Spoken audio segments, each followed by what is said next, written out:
स्वस्ति नः पूषा विश्ववेदाः स्वस्ति नस्तार्क्ष्यो अरिष्टनेमि स्वस्ति नो बृहस्पतिर्दधातु। ओम शांति शांति शांतिः। ओम ब्रह्मा देवानां प्रथमः सम्बभूव विश्वस्य कर्ता भुवनस्य गोप्ता स ब्रह्म विद्यां सर्वविद्या प्रतिष्ठाम् अथर्वाय ज्येष्ठपुत्राय प्राह। अथर्वणेयां प्रवतेत ब्रह्मा अथर्वातां पुरोवाचाङ्गिरे ब्रह्म विद्यां स भारद्वाजाय सत्यवहाय प्राह। भारद्वाजोऽङ्गिरसे परावराम् शौनको ह वै महाशालोऽङ्गिरसं विधिवदुपगच्छ। नो भगवो विज्ञाते सर्वमिदं विज्ञातं भवतीति तस्मै स होवाच द्वे विद्ये वेदितव्ये इति हस्मयद्ब्रह्मविदो वदन्ति परा चैव परा च तत्रापरा ऋग्वेदो यजुर्वेदः सामवेदोऽथर्ववेद शिक्षा कल्पो व्याकरणं निरुक्तं छन्दो ज्योतिषमिति अथ परा यया तदक्षरमधिगम्यते यत्तददृश्यमग्राह्यमगोत्रमवर्णमचक्षुश्रोत्रं तदपाणिपादं नित्यं विभुं सर्वगतं सुसूक्ष्मं तदव्ययं यद्भूतयोनिं परिपश्यन्ति धीराः यथोर्ननाभिसृजते गृह्णते च यथा पृथिव्यामोषधयः सम्भवन्ति यथा सतः पुरुषात् केशलोमानि तथाक्षरा सम्भवति ह विश्वम् तपसा चीयते ब्रह्मा ततोऽन्नमभिजायते अन्नात् प्राणो मनः सत्यं लोकाकर्मसु चामृतम् यः सर्वज्ञः सर्वविद् यस्य ज्ञानमयं तपः तस्मादेतद् ब्रह्म नामरूपमन्नं च जायते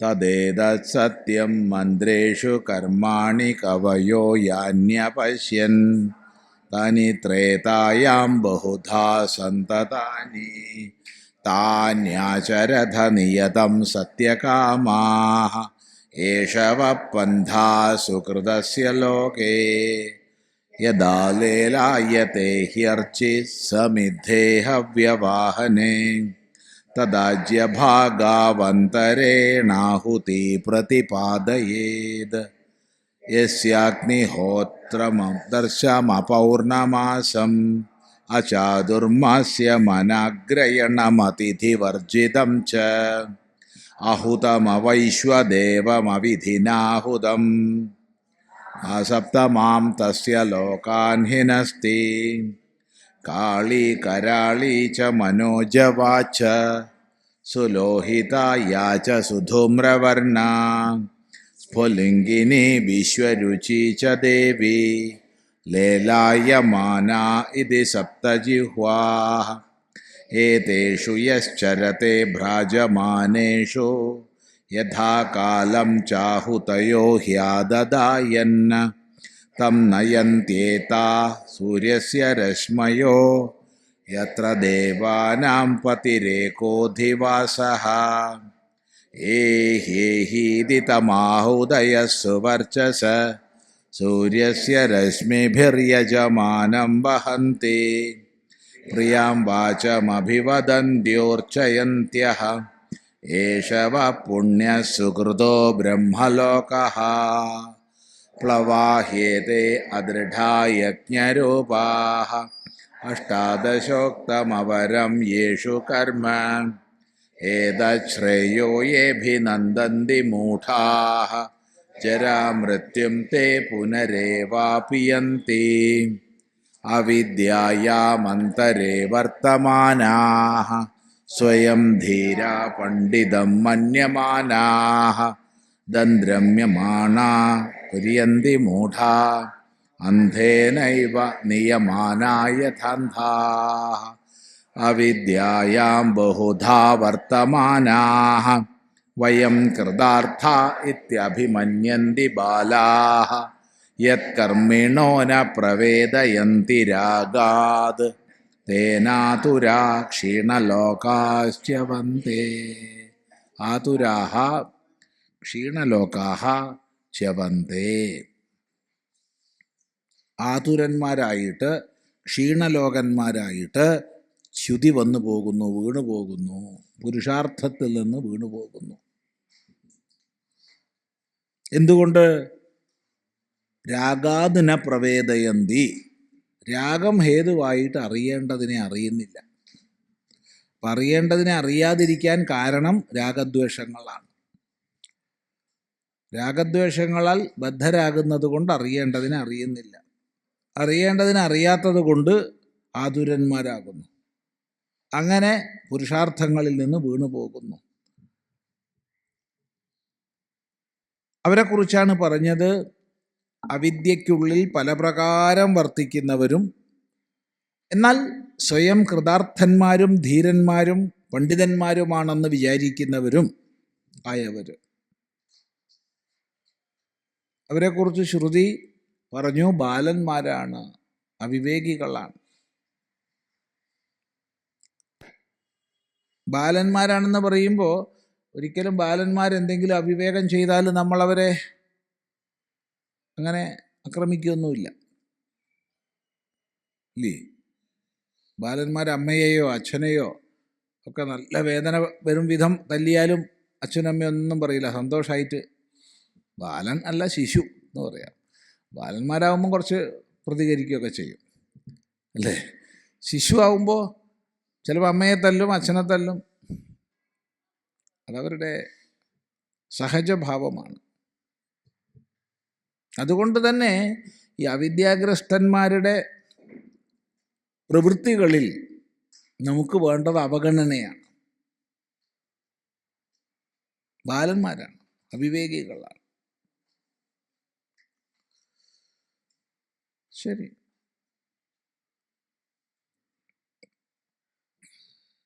തുടർന്ന് പറയുകയാണ്, എന്താണ് ബാലന്മാരുടെ ജീവിതവും ബാലന്മാരുടെ ലക്ഷ്യവും അഥവാ അവരുടെ ഫലവും. അപ്പോൾ അവരുടെ ജീവിതം എങ്ങനെ ഇരിക്കും, അതുപോലെ അവർക്ക് എന്ത് ഫലമാണ് ഈ ജീവിതം കൊണ്ട് നേടാൻ സാധിക്കുന്നത്, അതാണ് അടുത്ത മന്ത്രം. ഇഷ്ടാപൂർത്തം മന്യമാനാവരിഷ്ഠം നാന്യശ്രേയോ വേദയന്തെ പ്രമൂഢാഃ നാകസ്യ പൃഷ്ഠേ തേ സുകൃതേന ഭൂത്വാ ഇമം ലോകം ഹീനതരം വാവിശന്തി.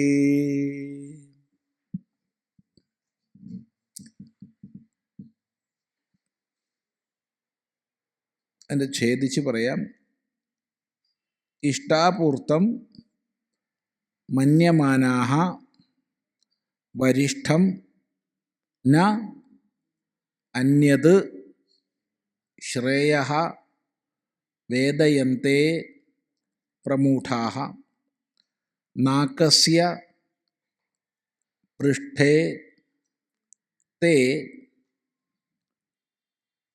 സുകൃതേ അനുഭൂത്വാ ഇമം ലോകം ഹീനതരം വാ വിശന്തി.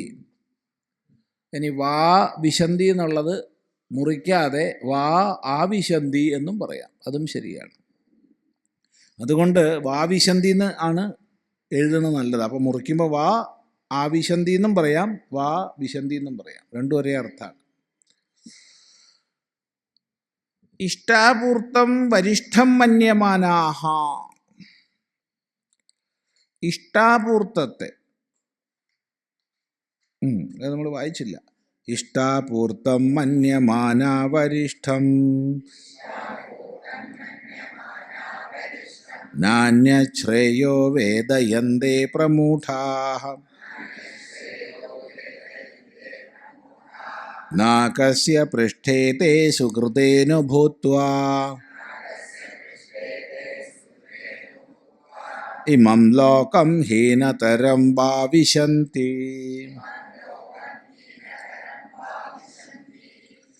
ഇഷ്ടാപൂർത്തം വരിഷ്ഠം മന്യമാനാഹ, ഇഷ്ടാപൂർത്തത്തെ ഏറ്റവും വരിഷ്ഠമെന്ന് മാനിക്കുന്നവർ.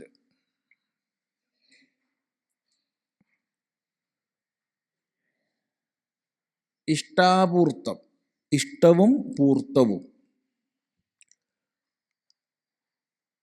ഇഷ്ടം എന്ന് പറഞ്ഞാൽ യാതൊന്നിൽ അഗ്നിക്രിയകളുണ്ടോ അതാണ് ഇഷ്ടം.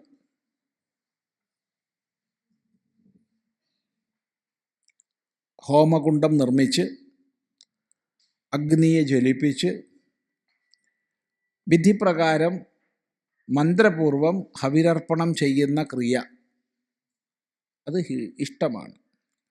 ഇഷ്ടത്തിൽ തന്നെ നിത്യാഗ്നിഹോത്രങ്ങളുണ്ട്, കാമ്യങ്ങളായിരിക്കുന്ന യാഗാദി വിശേഷങ്ങളുണ്ട്. എന്തൊക്കെ തരം യാഗങ്ങളുണ്ട്, പല ഇനം യാഗങ്ങളുണ്ട്. ഇക്കൊല്ലം തന്നെ ഇപ്പം എത്ര യാഗമായി എന്നറിയില്ല. കഴിഞ്ഞ കൊല്ലം കുറേ യാഗങ്ങൾ നടന്നു.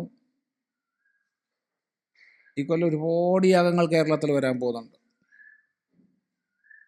ചെറുതും വലുതുമായിട്ട്. നല്ലത്, എല്ലാം നടക്കട്ടെ.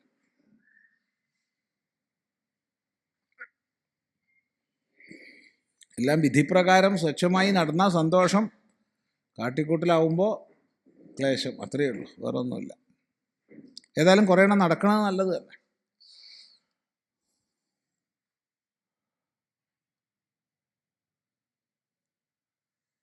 അപ്പം അവിടെ വിവിധങ്ങളായ കാര്യപ്രാപ്തികൾക്ക് വേണ്ടി, കാമനാപൂരണത്തിന് വേണ്ടി ചെയ്യുന്നതാണ് കാമ്യങ്ങൾ.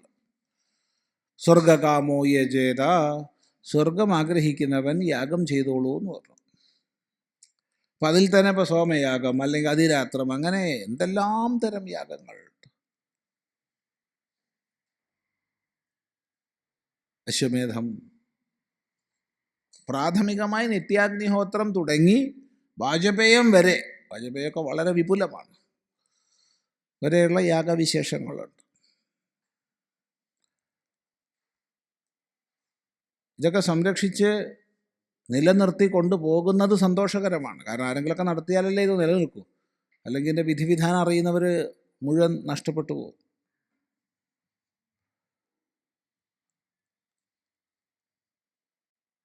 ഇതിലിപ്പോൾ കേരളത്തെ സംബന്ധിച്ച് പറയുകയാണെങ്കിൽ വളരെ വളരെ ക്ലേശമുണ്ട്. മൊത്തം ഭാരതത്തിൽ ക്ലേശമുണ്ട് എങ്കിലും കേരളത്തിൽ അധികം ക്ലേശമുണ്ട്. കാരണം കേരളത്തിന് തനതായൊരു ഒരു വേദപാഠക്രമം നിലനിന്ന പ്രദേശമാണ്. കേരളത്തിന് പുറത്ത് തനതായതില്ല, ഉണ്ട്. എങ്കിലും കേരളത്തിന് വളരെ ഗണിത കർക്കശമായ ഒരു ക്രമം നിലനിന്നതാണ്. അങ്ങനെ ഋക്കും യജുസ്സും സാമവും വളരെ വ്യാപിച്ചിരുന്നു, അഥർവവും ഉണ്ടായിരുന്നു, വ്യാപിച്ചിരുന്നു എന്ന് തന്നെയാണ് യുക്തിപൂർവ്വം മനസ്സിലാക്കേണ്ടത്. എന്താണ് ആ യുക്തി എന്നുള്ളത് പറയാം. പക്ഷേ പോയി ഇപ്പോൾ ഋഗ്വേദികൾ കുറച്ചുണ്ട്, കൃഷ്ണയജുർവേദികൾ കുറേ ഉണ്ട്, ശുക്ലയജുർവേദികൾ ഇല്ല എന്ന് തന്നെ പറയാം. സാമവേദികൾ ആകെ ഇന്ന് കേരളീയ സമ്പ്രദായത്തിൽ സാമം ചൊല്ലാൻ കഴിയുന്നവർ 2 പേരേ ഉള്ളൂ. 2ഉം തോട്ടമില്ല മാത്രം. 1000 ശാഖ ഉണ്ടായിരുന്നു സാമത്തിനെന്ന് ഓർമ്മിക്കുക. 1000 ശാഖകൾ ഉണ്ടായിരുന്ന സാമത്തിൻ്റെ ഇന്നത്തെ ഒരു അവസ്ഥയാണ് പറയണത്. പക്ഷെ സന്തോഷകരമാണ്, അവർ പുതിയ തലമുറയെ പഠിപ്പിക്കുന്നുണ്ട്. അത് 5-6 പേര് പഠിക്കുന്നുണ്ട്. അവർക്ക് വേണ്ട പ്രോത്സാഹനവും ജീവിതം മുന്നോട്ട് കൊണ്ടുപോകാനുള്ള വരുമാനവും എല്ലാം ലഭിക്കുകയാണെങ്കിൽ തീർച്ചയായിട്ടും അത് വ്യാപിക്കും, ഇല്ലെങ്കിൽ അത് നിന്നുപോകും. കാരണം ജീവിതം മുന്നോട്ട് കൊണ്ടുപോകണമെങ്കിൽ പണം വേണം. പണമില്ലാതെ ജീവിതം മുന്നോട്ട് കൊണ്ടുപോകാൻ പറ്റില്ല കുടുംബമായി കഴിയുമ്പോൾ. അപ്പോൾ ചിലർ ചോദിക്കുന്ന ചോദ്യമുണ്ട്, അവർക്കൊക്കെ എന്തിനാ ഇപ്പോൾ ഇത് പഠിച്ചിട്ട് പൈസ ഉണ്ടാക്കണത്, അല്ലാണ്ട് ജീവിച്ചുകൂടെ എന്ന് ചോദിക്കും. ഒരു കാര്യം മനസ്സിലാക്കേണ്ടത്, കൊച്ചു കുട്ടിയാവുന്ന സമയത്ത് ഏറ്റവും ചുരുങ്ങിയത് 12-18 കൊല്ലം ദിവസവും സസ്വരം മണിക്കൂറുകൾ പഠിച്ചാലാണ് വേദം വശാവുക. അപ്പോൾ അവർക്ക് വേറൊന്ന് പഠിക്കാനും വേറൊരു വഴിക്ക് പോകാനും ഉള്ളതുണ്ട്. അപ്പോൾ അവരുടെ ജീവിതം വേദത്തിന് വേണ്ടി ഹോമിക്കുകയാണ്. അങ്ങനെയുള്ള വിദ്വാൻമാരെ രക്ഷിക്കേണ്ടത് സമൂഹത്തിൻ്റെ കർത്തവ്യമാണ്. അവർക്ക് നല്ല വരുമാന സ്രോതസ് ഉണ്ടാക്കി കൊടുക്കണം. പണ്ട് കാലത്ത് രാജാക്കന്മാർ ചെയ്തിരുന്നു, അതുകൊണ്ടാണിത് നിലനിന്നത്.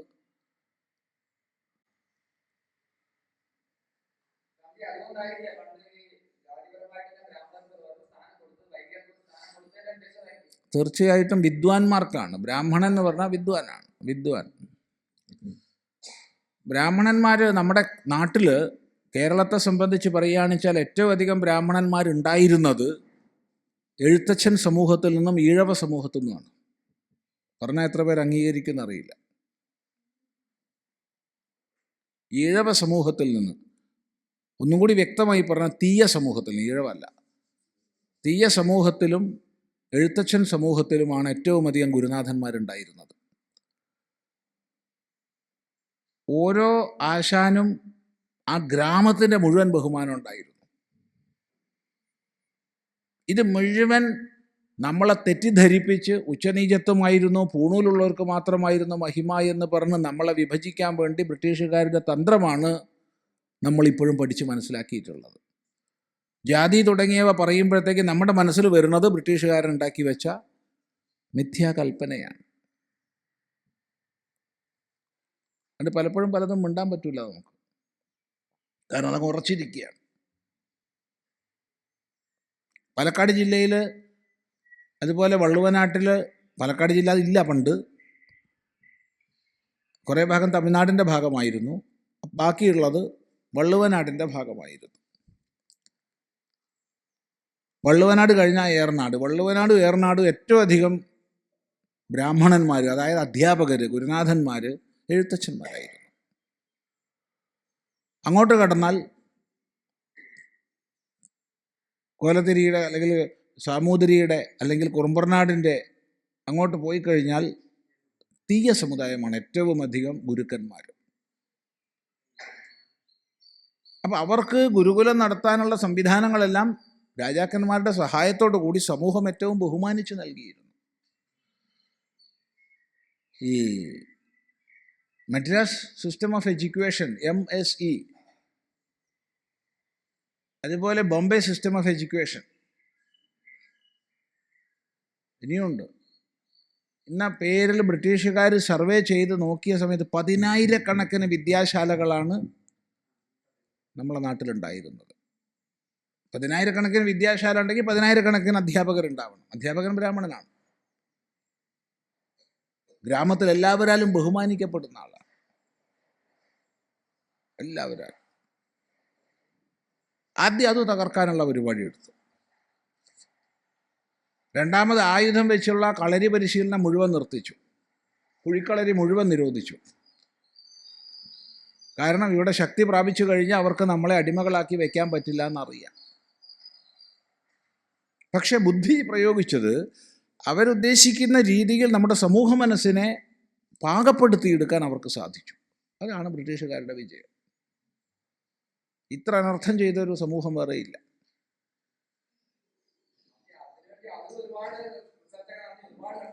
ഉണ്ടല്ലോ, അതെപ്പോഴും ഉണ്ടാവുമല്ലോ. ഇപ്പോൾ അനർത്ഥം ചെയ്യുന്നവരല്ലേ ഏറ്റവും കൂടുതൽ റിസർച്ച് ചെയ്യുക, അത് സ്വാഭാവികം. അതിരിക്കട്ടെ. അപ്പോൾ പറഞ്ഞ വിഷയം, ഇനി നമ്മൾ ഏതൊരു യാഗം നടക്കുകയാണെങ്കിലും അവിടെ ഋഗ്വേദിയും യജുർവേദിയും സാമവേദിയും അഥർവവേദിയും വേണം. 4 അറിയുന്ന ബ്രഹ്മൻ ഉപരി ഇരിക്കുകയും വേണം, എന്നാലേ യാഗം നടക്കൂ. അപ്പോൾ കേരളത്തിൽ ഏറ്റവും അധികം യാഗം നടന്ന പ്രദേശമാണ് കേരളം. ഇപ്പോൾ തിരുനാവായ യാഗം നടന്നതാണ്. അതുപോലെ ഇന്നത്തെ കണക്കിന് ഓരോ നാട്ടുരാജ്യത്തിൻ്റെയും ഒരു യാഗഭൂമിയെങ്കിലും ഉണ്ടാവും. ഓരോ നാട്ടുരാജ്യത്തിലും നിശ്ചയമായിട്ടുണ്ടാവും, ഒരു സംശയവുമില്ല. അതെവിടെയാണ് നമുക്ക് കണ്ടെത്താൻ കഴിയണം. ചരിത്രകാരന്മാർ ആ പഠനം നടത്തണം. എല്ലാ സ്ഥലത്തും ഉണ്ട്, എന്ത് സംശയം. തളിപ്പറമ്പ് ഗ്രാമമല്ലേ, ഗ്രാമമാകുമ്പോൾ ഉണ്ടാവും ഉറപ്പല്ലേ. അപ്പോൾ എല്ലായിടത്തും അഥർവവേദികൾ ഉണ്ടായിരുന്നു എന്ന് നമുക്ക് മനസ്സിലാക്കാം. ഇന്ന് കേരളീയ സമ്പ്രദായത്തിൽ അഥർവവേദികൾ എത്രയാണ്? ഒട്ടപൂജ്യം, ഒരാളുമില്ല. കേരളീയ രീതിയിലുള്ള അഥർവം ഇപ്പോൾ ഇല്ല. അപ്പോൾ ചിലർ സംശയിക്കും, കേരളത്തിൽ പിന്നെ എങ്ങനെയാണ് യാഗങ്ങൾ നടത്തണമെന്ന്. മറ്റ് സംസ്ഥാനങ്ങളിൽ നിന്ന് അഥർവവേദികൾ വന്നിട്ടാണ് കേരളത്തിൽ യാഗം നടക്കുന്നത്. അതുപോരെ, മതി, പോരാണ്ടെന്താ. പക്ഷേ കേരളീയ വേദോച്ചാരണ രീതി നഷ്ടപ്പെട്ടു പോയി. കഴിഞ്ഞ 1-2 വർഷമായിട്ട് നമ്മൾ ഈ പണ്ഡിത സദസ്സുകളിൽ, വേദജ്ഞന്മാരുടെ സദസ്സുകളിൽ പറഞ്ഞുകൊണ്ടിരിക്കുകയാണ്, നമ്മൾ നഷ്ടപ്പെട്ടതിനെക്കുറിച്ച് ദുഃഖിച്ചിട്ട് കാര്യമില്ല, നമുക്ക് ഇനിയും ഉണ്ടാക്കിയെടുക്കാം. കഴിഞ്ഞ ദിവസം നമ്മൾ കേരളത്തിലെ 3-4 വൈദികന്മാരോട് പറഞ്ഞു, ഇനിയും ഉണ്ടാക്കിയെടുക്കാം. അതിനെങ്ങനെയാച്ചാൽ സ്വരമില്ലാതെ അഥർവം സാഹിത്യം പഠിപ്പിക്കുക, മന്ത്രം സ്വരമില്ലാതെ നമ്മൾ പോയി ചൊല്ലുന്നത് പോലെ ചൊല്ലി കാണാതെ പഠിപ്പിക്കുക, സുഖമായി സാധിക്കും കുട്ടികൾക്ക്. എന്നിട്ട് ഋഗ്വേദ പണ്ഡിതൻ്റെ അടുത്തുനിന്ന് സസ്വരം പഠിക്കുക, അപ്പോൾ ഋക്കിൻ്റെ സ്വരം കൊടുക്കുക. അതേപ്പറ്റി വഴിയുള്ളൂ, വേറെ വഴിയില്ല. അതായിരുന്നു അഥർവത്തിൻ്റെ സ്വരം, നമുക്കറിയില്ല. പക്ഷെ അതല്ലാണ്ട് വേറെ വഴിയില്ല. ഇത് ശരിയാണെന്നും ഇത് ചെയ്യാമെന്നും ശ്രമിക്കാമെന്നും ഒക്കെ പല വൈദികന്മാരും വാക്ക് തന്നിട്ടുണ്ട്. എത്രമാത്രം സാധിക്കുന്നറിയില്ല. കാരണം ഒന്നാമത് കുട്ടികൾ തയ്യാറായിട്ട് വരണം. ഇന്ന് ഓരോ വീട്ടിലൊരു കുട്ടിയാണ് ഉണ്ടാവുക. ആ ഒരു കുട്ടി എങ്ങനെയെങ്കിലും സാമ്പത്തിക ഭദ്രതയുള്ളൊരു മേഖലയിലേക്ക് പോകാനാണ് ചിന്തിക്കുകയും അച്ഛനമ്മമാർ പ്രേരിപ്പിക്കുകയും ചെയ്യുക. അപ്പോൾ അനേകം കുട്ടികൾ കുടുംബത്തിലുണ്ടെങ്കിൽ മാത്രമേ ഇതൊക്കെ നടക്കൂ. വളരെ പ്രധാനപ്പെട്ട വിഷയം, അതിരിക്കട്ടെ. അപ്പോൾ ഏതായാലും ഇങ്ങനെ മന്ത്രപൂർവം ഹവിരർപ്പണം ചെയ്യുന്ന, അഗ്നിക്രിയ ചെയ്യുന്ന ഇഷ്ടങ്ങളൊക്കെ വൈദികങ്ങളാണ്. യാഗങ്ങളൊക്കെ വൈദികങ്ങളാണ്. വൈദികം വേദപ്രോക്തമാണ്, വേദവിഹിതമാണ്. എന്നാൽ നമ്മൾ സമൂഹത്തിൽ അറിയുന്ന എല്ലാ യാഗവും വേദപ്രോക്തം മാത്രമല്ല, സ്മാർത്ഥമായ യാഗങ്ങളും ഉണ്ട്. ഇപ്പോൾ ചെറിയ ഉദാഹരണത്തിന് പറഞ്ഞാൽ വിഷ്ണു യാഗം എന്ന് പറഞ്ഞു എന്ന് വിചാരിച്ചോളൂ. വിഷ്ണു യാഗം, അല്ലെങ്കിൽ ചണ്ഡി യാഗം. ചണ്ഡി തന്നെ പലതുണ്ട്. ചണ്ഡി, നവചണ്ഡി, ദശചണ്ഡി, സഹസ്രചണ്ഡി, പലതുമുണ്ട്. അതൊക്കെ സ്മാർത്ഥമാണ്, ശ്രൗതമല്ല. കാരണം സ്മൃതിയുടെ ഭാഗമാണല്ലോ. മനസ്സിലായില്ല? അപ്പോൾ ശ്രൗതമായാലും സ്മാർത്ഥമായാലും അഗ്നിക്രിയ അടങ്ങുന്നതായ എല്ലാതരം യാഗങ്ങളും ഇഷ്ടങ്ങളാണ്. 2, പൂർത്തം. പൂർത്തെന്ന് പറഞ്ഞാൽ നമ്മൾ ചെയ്യുന്ന മറ്റ് പുണ്യകർമ്മങ്ങളാണ്. അപ്പോൾ പഴയ സ്മൃതികൾക്കനുസരിച്ച് പറഞ്ഞാൽ, ഇത് നമുക്കത് കൂട്ടി പറയാം. സ്മൃതികൾക്കനുസരിച്ച് പറഞ്ഞാൽ കിണർ കുഴിക്കുക പൊതുജനോപകാരാർത്ഥം, കുളം കുഴിക്കുക പൊതുജനോപകാരാർത്ഥം, വൃക്ഷം വെച്ച് പിടിപ്പിക്കുക, നാട്ടിൽ വൃക്ഷങ്ങൾ വെച്ച് പിടിപ്പിക്കുക, വഴിയിലുള്ള തടസ്സങ്ങളൊക്കെ നീക്കി കൊടുക്കുക, വഴി വൃത്തിയാക്കുക, വഴി ഉണ്ടാക്കുക, റോഡുകൾ വെട്ടുക, വഴിയോര സത്രങ്ങൾ,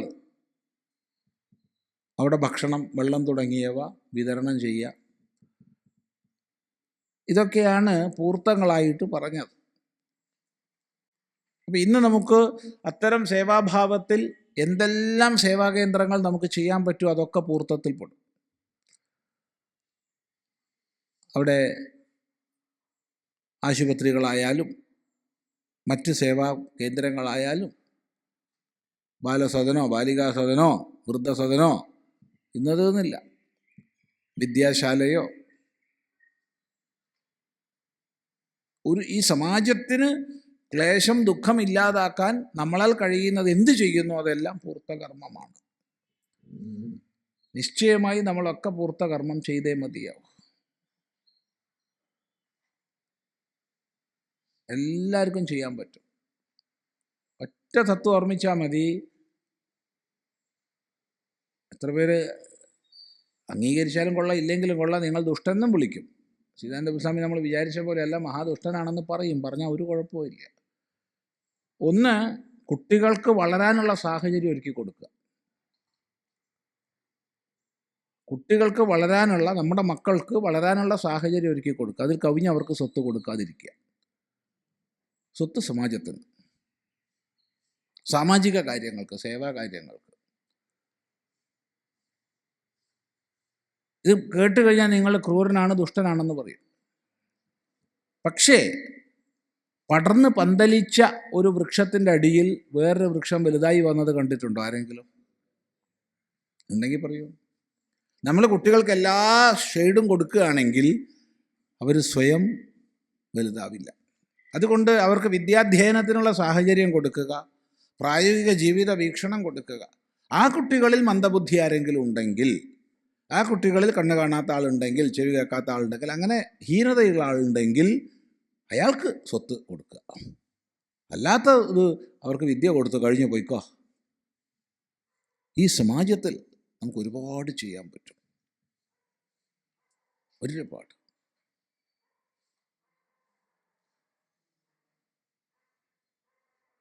പലരും ജോലിയിൽ നിന്ന് റിട്ടയർ ചെയ്ത് കഴിഞ്ഞാൽ പിറ്റേന്ന് വേറെ ജോലി നോക്കി പോകുന്ന ആൾക്കാരാണ് നമ്മുടെ നാട്ടിൽ. ജോലിയിൽ നിന്ന് റിട്ടയർ ചെയ്തു, പിറ്റേന്ന് വേറെ ജോലി നോക്കുക. ചെറുപ്പക്കാർക്ക് ജോലി കിട്ടട്ടെ, നീ പോ, നീ ഇത്രയും കാലം സമ്പാദിച്ചില്ലേ, ഇനി എന്തിന് പിന്നെയും ജോലി നോക്കണത്?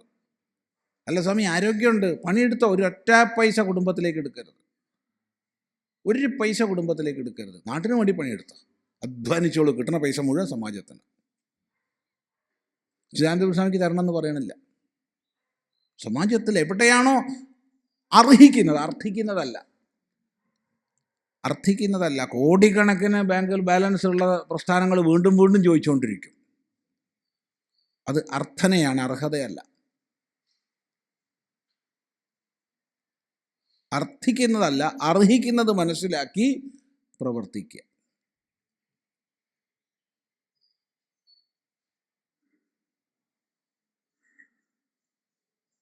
ധന്യമായിരിക്കും ജീവിതം. അങ്ങനെ പൂർത്തകർമ്മങ്ങൾ, ഇഷ്ടകർമ്മങ്ങൾ, പൂർത്തകർമ്മങ്ങൾ.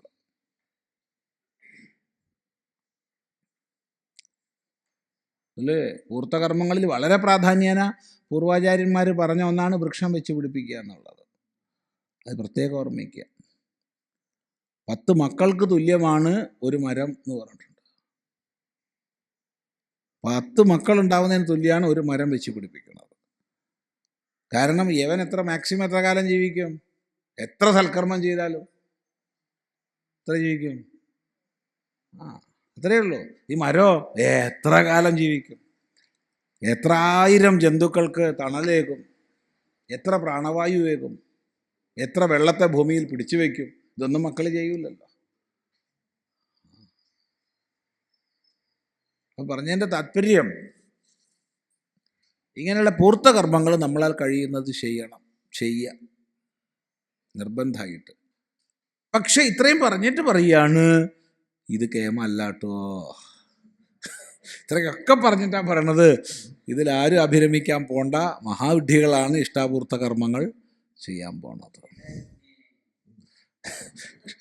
ഇഷ്ടാപൂർത്തം വരിഷ്ഠം മന്യമാനാഹ, ഏറ്റവും വരിഷ്ഠം ഇഷ്ടാപൂർത്തങ്ങളാണെന്ന് വിചാരിക്കുന്നവർ. അപ്പം ജീവിതത്തിൽ യാഗങ്ങൾ, ഹോമങ്ങൾ, പൂജകൾ, പിന്നെയോ ഈ പറഞ്ഞ സൽക്കർമ്മങ്ങൾ, സേവാപ്രവർത്തനങ്ങൾ, സാധുസേവനങ്ങൾ ഒക്കെ ചെയ്യുന്നതാണ് കേമമെന്ന് വിചാരിക്കുന്നവർ ആരാണവർ? പ്രമൂഢാഹ. മൂഢന്മാരുമല്ല, അവർ മൂഢന്മാരുമല്ല, പ്രമൂഢന്മാരാണ്. ഇതാണ് ശ്രുതിയുടെ ശൈലി. ആദ്യം അത് പറഞ്ഞ് കേമായിട്ട് തന്നെയാ വേണ്ടതെന്ന് പറയും. അത് ചെയ്ത് കഴിയുമ്പോഴാണ് പറഞ്ഞത് ഇതല്ലടോ വലുത്, എന്നാൽ പിന്നെ എന്താ വലുത്? അപ്പം അത് പറഞ്ഞു തരും. അതൊക്കെ ജീവിതം കഷ്ടപ്പെട്ട് അധ്വാനിച്ച് 10-30 കൊല്ലം കൊണ്ട് പഠിച്ച് വശത്താക്കുമ്പോഴാണ് പറഞ്ഞത് ഇതൊന്നും അല്ല, ഇത് ഉപേക്ഷിച്ചോളൂ. ഇതാണ് ശ്രുതിയുടെ ശൈലി. നമ്മളിപ്പോൾ ഇത് ഇഷ്ടാപൂർത്തം മന്യമാന വരിഷ്ഠം എന്ന് ഇവിടെ ഏറി വന്നാൽ 10-12 മിനിറ്റ് കൊണ്ട് പറഞ്ഞു. പക്ഷേ ഇതൊരു ജീവിതത്തിൽ അനുഷ്ഠിക്കുമ്പോൾ 10-40 കൊല്ലം ഇതിന് വേണ്ടി വരും, ഒരായുഷ്കാലം വേണ്ടി വരും. എന്തായാലും 50 കൊല്ലമെങ്കിലും പണിയെടുത്തിട്ടാണ് ഒരാൾ പൂർത്തകർമ്മം ചെയ്യാൻ സമർത്ഥനാകുന്നത്, അല്ലേ? അല്ലാണ്ട് ഇപ്പോൾ എല്ലാവർക്കും പൂർത്തകർമ്മം ചെയ്യാൻ പറ്റുമോ? ഇല്ല. ഇപ്പോൾ വഴി അടിച്ചു വാരണം, വഴിയിലുള്ള മുള്ളു നീക്കണം, കല്ലെടുത്ത് മാറ്റണം എന്ന് പറഞ്ഞാൽ നമുക്ക് ഇപ്പോൾ തന്നെ ചെയ്യാം. അതിന് 10-40 കൊല്ലമൊന്നും വേണ്ട. പക്ഷേ ഒരു സമൂഹത്തിൽ എണ്ണപ്പെടുന്ന ഒരു പൂർത്തകർമ്മം ചെയ്യണമെങ്കിൽ അത്രയും കാലം നമ്മൾ അധ്വാനിച്ച് പണം ഉണ്ടാക്കിയാലേ സാധിക്കുള്ളൂ. ഒന്ന് ചെയ്യണമെങ്കിൽ വേണ്ടേ? ചിന്തിക്കൂ.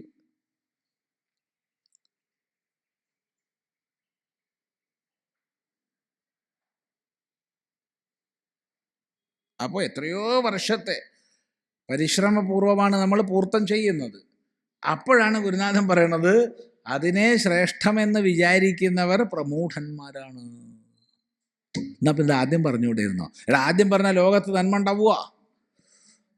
ഓരോ തലമുറയും ലോകത്ത് നന്മ ഉണ്ടാക്കുന്ന പണി ചെയ്തുകൊണ്ടിരിക്കണം. അതെല്ലാ മേഖലയിലും അങ്ങനെയാണ്, അല്ലേ? നമ്മൾ സ്കൂളിൽ പഠിച്ചു, എല്ലാ കാലവും സ്കൂളിൽ പഠിക്കുമോ? ഇല്ല. അപ്പം നമ്മൾ പഠിച്ച് പോന്നു എന്ന് വിചാരിച്ചോട് സ്കൂൾ വേണ്ടാന്നുണ്ടോ? അടുത്ത തലമുറ പഠിക്കണ്ടേ? അടുത്ത തലമുറയെ പഠിപ്പിക്കണ്ടേ? അത് കഴിഞ്ഞ് നമ്മൾ ജോലിയിൽ കയറി, ആ ജോലി ഒരു പ്രത്യേക പ്രായം കഴിഞ്ഞാൽ അതിൽ നിന്ന് റിട്ടയർ ചെയ്തു. അതുകൊണ്ട് ജോലി ഇല്ലാണ്ടാവുന്നില്ല, അടുത്ത തലമുറ വരും. അതുകൊണ്ട് സമാജത്തിനുള്ള ഗുണം അടുത്ത തലമുറ ചെയ്തുകൊണ്ടിരിക്കും. നമ്മളതിൽ നിന്ന് വിട്ടു, നമ്മൾ പിന്നെ അത് ചെയ്തുകൊണ്ടിരിക്കരുത്. പിന്നെ അടുത്ത ഘട്ടത്തിൽ നമ്മൾ എന്താ ചെയ്യേണ്ടത് അത് ചെയ്തുകൊണ്ടിരിക്കുക. അങ്ങനെയുള്ളതാണ് ജീവിതം. അല്ലാണ്ട് എല്ലാ കാലവും ഒരു തൊഴിലല്ല മനുഷ്യന്. എന്തിനാണെച്ചാലും 3 തൊഴിൽ 4 തൊഴിൽ ഒരു മനുഷ്യൻ എടുക്കണം. ബ്രഹ്മചാരിയാവുമ്പോൾ പഠിക്കുക, അല്ലേ?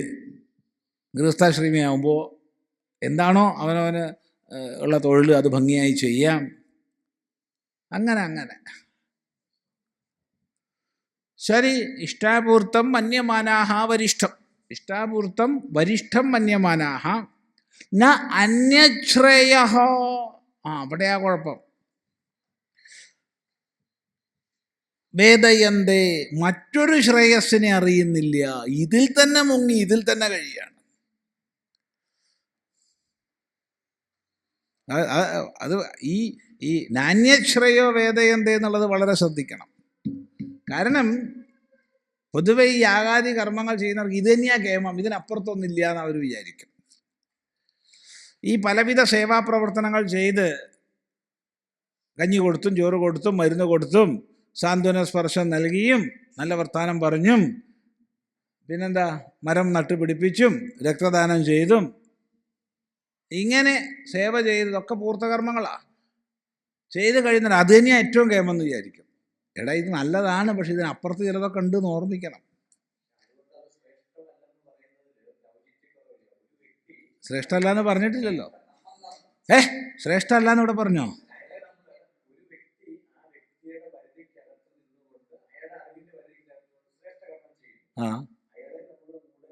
നമ്മളല്ല വിളിച്ച ഋഷിയാണ്, വേദമാണ്.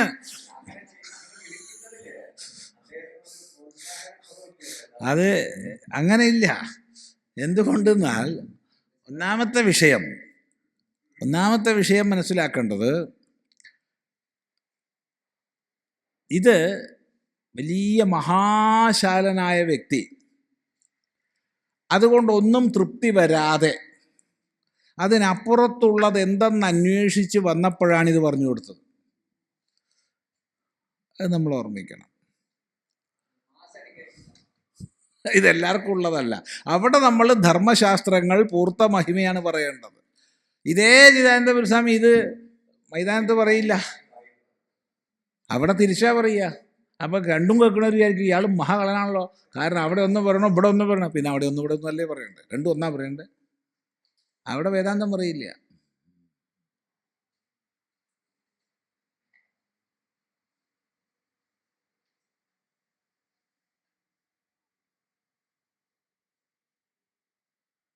ഇപ്രാവശ്യം മുതലക്കുളം ധർമ്മപ്രഭാഷണ പരമ്പരയുടെ ഭാഗമായിട്ട് 1000 ചില്ലുവാൻ പേര്, കൃത്യ എണ്ണം എനിക്കറിയില്ല, 6 മാസത്തിലൊരിക്കൽ രക്തം കൊടുത്തോളാന്നുള്ള പ്രതിജ്ഞ പത്രം ഒപ്പിട്ടു. 1000-ലധികം പേർ കോഴിക്കോട് മുതലക്കുളം മൈതാനത്ത്, 1000-ലധികം പേർ.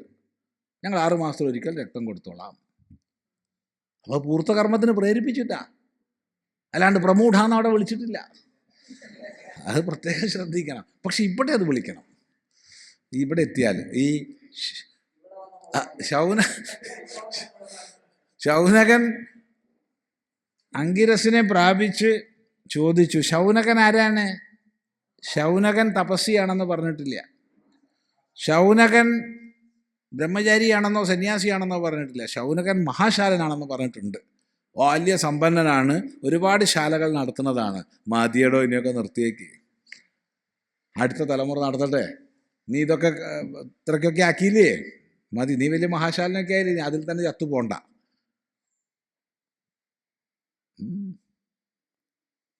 എന്ന് പറഞ്ഞാൽ നല്ലതല്ലേ? അത്രയേ ഉള്ളൂ. അതുകൊണ്ട് ന അന്യശ്രേയ, മറ്റൊന്ന് ശ്രേയസ്കരമായിട്ടില്ല. ന വേദയന്തേ, അറിയുന്നില്ല. ഇതന്നെ ശ്രേയസ്കരം എന്ന് വിചാരിച്ച അതിൽ തന്നെ മുങ്ങി. ഇത് പൊതുവെ നമ്മുടെ സമൂഹത്തിൻ്റെ ഒരു ചിന്തയാണ്. സമൂഹത്തിൻ്റെ ചിന്തയാണ്. അതായത് ഒരാൾ ഈ ലോകവ്യാപാരങ്ങളിൽ നിന്നൊക്കെ മാറി എവിടെയെങ്കിലും ഇരുന്ന് ജപധ്യാനങ്ങളെ ചെയ്യുകയോ സ്വാധ്യായം ചെയ്യുകയോ ചെയ്യുന്നുണ്ടെന്ന് വിചാരിച്ചോളൂ. ഒരു സന്യാസിയാണെന്ന് വിചാരിച്ചോളൂ. വേറൊരു സന്യാസി ലോകത്തിൽ പ്രവർത്തിച്ച് സതുപദേശങ്ങളൊക്കെ നൽകി സ്കൂള്, ആശുപത്രി, വൃദ്ധസേവാ കേന്ദ്രം, ബാലസദനം, അത് ഇത് നടത്തുന്നുണ്ടെന്ന് വിചാരിച്ചോളൂ. സമൂഹം വിലമതിക്കുക രണ്ടാമത് പറഞ്ഞ ആളെയാണ്. എത്ര സേവാപ്രവർത്തനം ചെയ്യണു, എന്ത് നല്ല സന്യാസി. സത്യത്തിൽ ഇയാൾ നല്ല സന്യാസി അല്ല. ഇയാൾ സന്യാസിയുടെ പണിയല്ല എടുക്കണത്.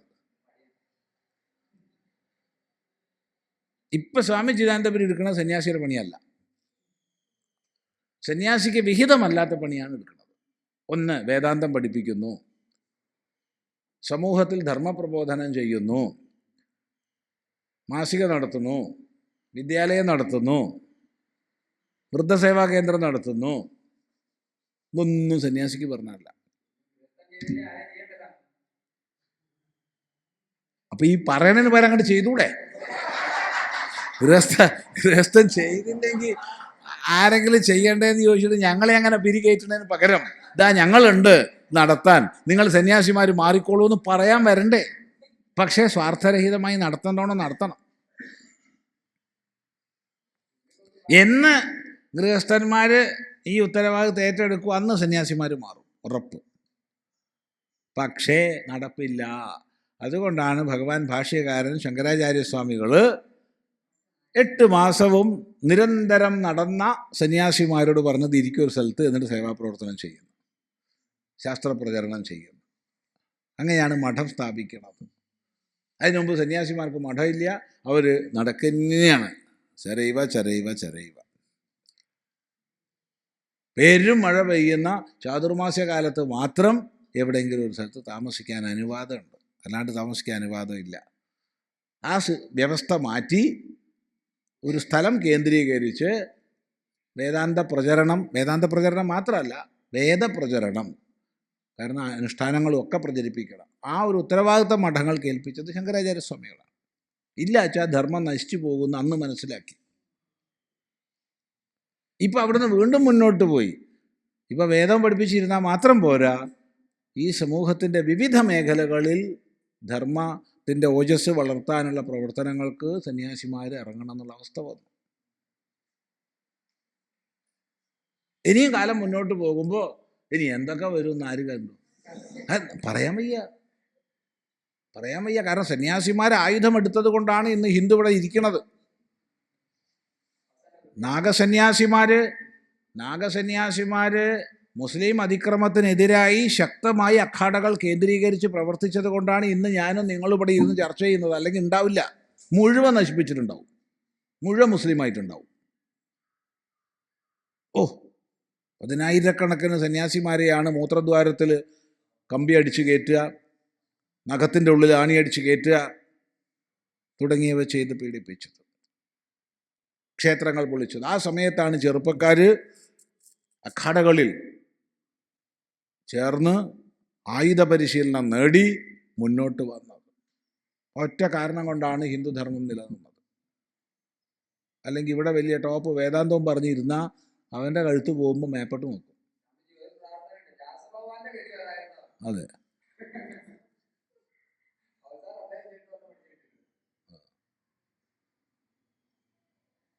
ഇത് ചിന്തിക്കുക.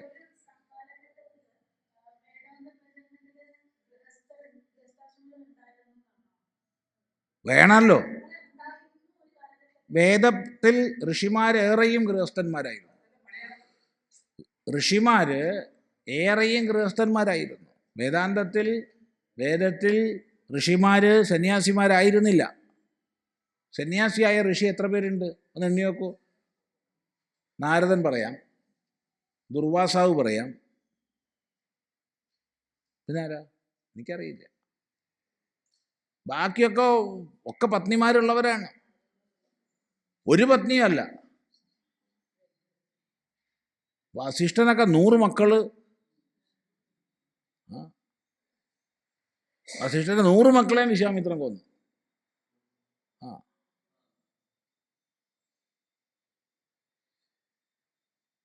അന്ന് വിശ്വാമിത്രൻ മഹർഷിയല്ല, അത് പ്രത്യേകം ശ്രദ്ധിക്കണം. അന്ന് മഹർഷി ആയിട്ടില്ല മൂപ്പര്. സനത്കുമാരൻ, സനകൻ, സനന്ദനൻ, സനാതനൻ, സനത്കുമാരൻ, അവർ സന്യാസനിഷ്ഠയാണ്. അവരാണ് നിവൃത്തിമാർഗത്തിൻ്റെ പ്രവക്താക്കൾ. ഇങ്ങനെ ആകെ വിരലിലുണ്ടാവുന്നവരേ ഉള്ളൂ സന്യാസിമാർ, ബാക്കിയൊക്കെ ഗൃഹസ്ഥന്മാരാ. അതുകൊണ്ട് തെറ്റിദ്ധരിക്കരുത്. പലരെയും വിചാരം ഈ ഋഷി മഹർഷി എന്നൊക്കെ പറഞ്ഞാൽ സന്യാസിയാന്നാ. അല്ല, ആയിരുന്നില്ല. ഇതാണ് സത്യം. അതിരിക്കട്ടെ. അപ്പം നാന്യശ്രയോ വേദയന്തേ പ്രമൂഢാഹ. അപ്പം അവർ ഇഷ്ടാപൂർത്തങ്ങളെ ചെയ്ത് യാഗവും ഹോമവും പൂജയും ഈ സേവാപ്രവർത്തനവും ഒക്കെ ചെയ്ത് അങ്ങനെ കഴിഞ്ഞുകൂടും. കഴിഞ്ഞങ്ങനെ കൂടുമ്പോൾ എന്താവും? കാറ്റ് പോകാൻ സമയമാവും. അപ്പോൾ കാറ്റ് പോകും എന്ന് പറഞ്ഞാൽ സ്ഥൂല ശരീരം പോയി. ഇതൊക്കെ ചെയ്തതിൻ്റെ പുണ്യമല്ലേ? ഭാര പുണ്യമല്ലേ? അപ്പം ആ പുണ്യം അനുഭവിക്കണ്ടേ? പുണ്യം അനുഭവിക്കാൻ എന്ത് വരും? പിതൃലോകം വഴി അവർ സ്വർഗത്തിലെത്തും, ഉയർന്ന സ്വർഗങ്ങളിലെത്തും. അങ്ങനെ നാക്കസ്യ പൃഷ്ഠേ, സ്വർഗത്തിൻ്റെ ഉപരിതലത്തിൽ സുഖങ്ങൾ അനുഭവിച്ച്, സ്വർഗീയ സുഖങ്ങൾ അനുഭവിച്ച്, എന്തൊക്കെയായിരിക്കും എന്നുള്ളത് ഇപ്പോൾ അവിടെ പോയാലേ അറിയുള്ളൂ. ഇഷ്ടംപോലെ തിന്നാനും കുടിക്കാനും ആടാനും പാടാനും ഒക്കെ വ്യവസ്ഥ ഉണ്ട്. അപ്സരസുകൾ, ഗന്ധർവന്മാർ, എല്ലാം പലതരത്തിൽപ്പെട്ട മദ്യങ്ങൾ, പലതരത്തിൽപ്പെട്ട പായസങ്ങൾ, അത് ഇത് എന്തൊക്കെയാ ഉണ്ടാവുക? ആര് കണ്ടു?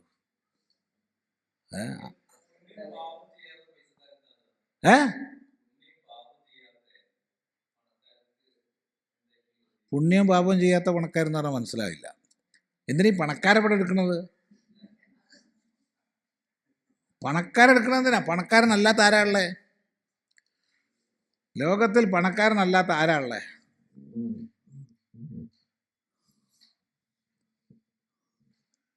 അറിയാത്തതുകൊണ്ട് ചോദിക്കുക.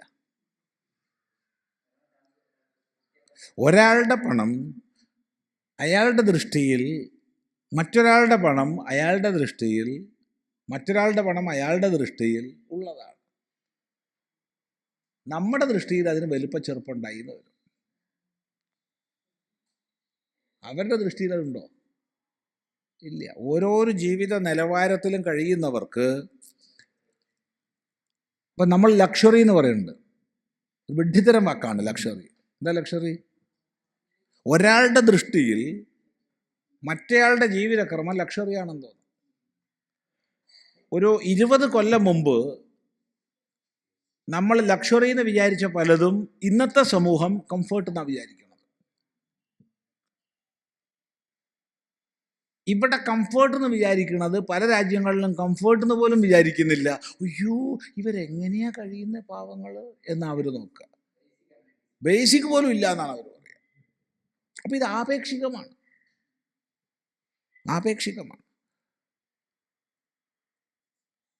തീർത്തും ആപേക്ഷികമാണ്. അതുകൊണ്ട് പണക്കാരനല്ലാത്ത ആരുമില്ല. അപ്പം പുണ്യം പാപവും ചെയ്യാത്തവൻ അത് ആലോചിച്ച് അതിനല്ലേ പറയണത്. എന്തൊരു കഷ്ടാത്. ഇതിൻ്റെ തോക്കിൻ്റെ ഉള്ളിലേക്ക് പറഞ്ഞാൽ പിന്നെ എന്ത് ചെയ്യും? മുട്ടിയിട്ട് ഇങ്ങനെ താവുകയാണ്. അപ്പോൾ പുണ്യവും പാപവും ചെയ്യാത്ത എന്നൊരു പദം വരുന്നില്ല. അതുകൊണ്ടാണ് 3 തരം കർമ്മങ്ങളെയാണ് പൂർവാചാര്യന്മാർ പറഞ്ഞത്: വെളുപ്പ്, കറുപ്പ്, മിശ്രം. വർണ്ണരഹിതം പറഞ്ഞിട്ടില്ല. പുണ്യം, പാപം, പുണ്യപാപാത്മകം. പുണ്യപാപരഹിതം എന്ന് പറഞ്ഞിട്ടില്ല. അത് പറഞ്ഞത് വിജ്ഞാനികളെ സംബന്ധിച്ച്. ആര് ധർമ്മത്തെ അതിക്രമിച്ചിരിക്കുന്നോ, ആരെ സംബന്ധിച്ച് വിധിനിഷേധങ്ങളില്ലയോ, ആരാത്മാരാമന്മാരായി പൂർണ്ണപ്രജ്ഞയിൽ കഴിയുന്നുവോ അവരെ സംബന്ധിച്ചാണ് അവിടെ പുണ്യവും ഇല്ല പാപവും ഇല്ല. അല്ലാത്തവർക്കെല്ലാം പുണ്യവും പാപവും ഉണ്ട്. അല്ല, ഇല്ലാത്ത ഏതെങ്കിലും ഒന്ന് ചൂണ്ടിക്കാണിക്കാൻ പറ്റില്ല, നമുക്ക് ചർച്ച ചെയ്യാം. ഉണ്ടാവില്ല. അവതാരങ്ങൾക്ക് ഇല്ലാണ്ടോ? കർമ്മം ചെയ്താൽ പുണ്യവും പാപവും ഉണ്ട്.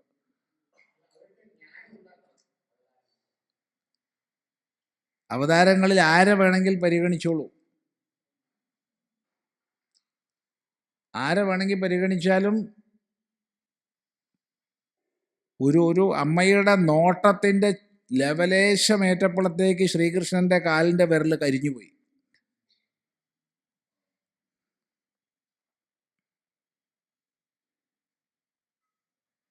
ഇല്ലേ? തീർന്നില്ല. കാലും പൊക്കി അങ്ങനെ കിടക്കുക.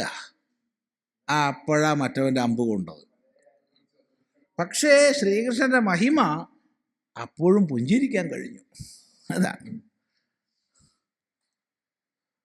പുഞ്ചിരിക്കാൻ കഴിഞ്ഞു. ശ്രീരാമൻ ധർമ്മത്തിന് വേണ്ടി ഒട്ടനവധി പ്രവർത്തിച്ചു. പക്ഷേ ശ്രീരാമന് വ്യക്തി എന്ന നിലയ്ക്ക് ദുഃഖമൊഴിഞ്ഞ സമയം കുറവാണ്. കരച്ചിലോട് കരച്ചില. ശ്രീകൃഷ്ണൻ നേരെ തിരിച്ച. ശ്രീകൃഷ്ണന് പുഞ്ചിരി അല്ലാണ്ട് ഒന്നുമില്ല. രാമനൊക്കെ ആണെങ്കിൽ കരഞ്ഞ് ബോധം കെടുകയായിരുന്നു. അങ്ങനത്തെ അവസ്ഥയിലും കൃഷ്ണന് പുഞ്ചിരിയാണ്. പരശുരാമനെ നമ്മൾ അവതാരമായിട്ട് കൂട്ടുന്നുണ്ടോ അറിയില്ല. കൂട്ടുന്നുണ്ടെങ്കിൽ അവസാനം പരശുരാമൻ പോയി പാപപരിഹാരാർത്ഥം കുളിച്ചതോടുകൂടി ആ തടാകം മുഴുവൻ കറുത്തുപോയി. ഇതാ പറഞ്ഞു സന്നിഹിത തീർത്ഥം. ആ തടാകമേ കറുത്തുപോയത്രേ. ഏത് പാപം പോയിട്ടുണ്ട്. എന്നിട്ടും മൂപ്പർക്ക് ഇരിക്കപ്പുറത്തില്ല. എന്നിട്ടാണ് പോയിട്ട് മഹേന്ദ്രപർവ്വതത്തിൽ തപസ് ചെയ്യാൻ പോകണം. ഇത് നമ്മളെ ചിന്തിപ്പിക്കുന്നതാണ്, നമ്മളെ ചിന്തിപ്പിക്കുന്നതാണ്.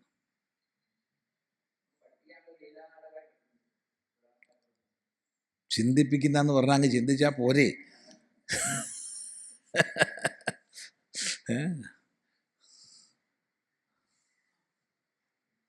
അതുകൊണ്ട് അവതാരങ്ങൾ പാപം ചെയ്തു എന്ന് ചിദാനന്ദപുരസ്വാമി പറഞ്ഞു, നാളെ ആരോടും പറഞ്ഞേക്കരുതേ.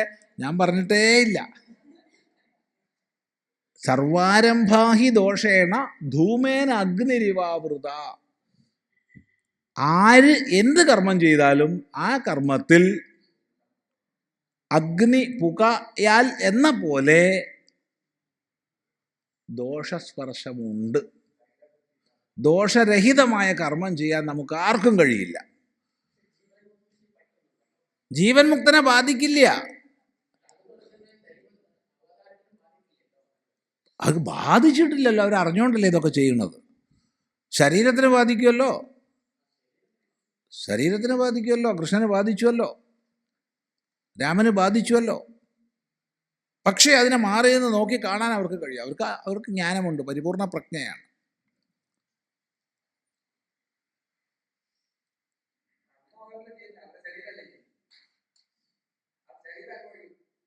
അപ്പം അതുകൊണ്ട് നല്ല സൂക്ഷ്മ വിചാരം ചെയ്യേണ്ടതാണ്. അതുകൊണ്ട് ആവർത്തിക്കുന്നു, പുണ്യം പാപം സമ്മിശ്രം എന്നല്ലാതെ നാലാമതൊരു തരം കർമ്മത്തെ ആചാര്യന്മാർ പറഞ്ഞു തന്നിട്ടില്ല.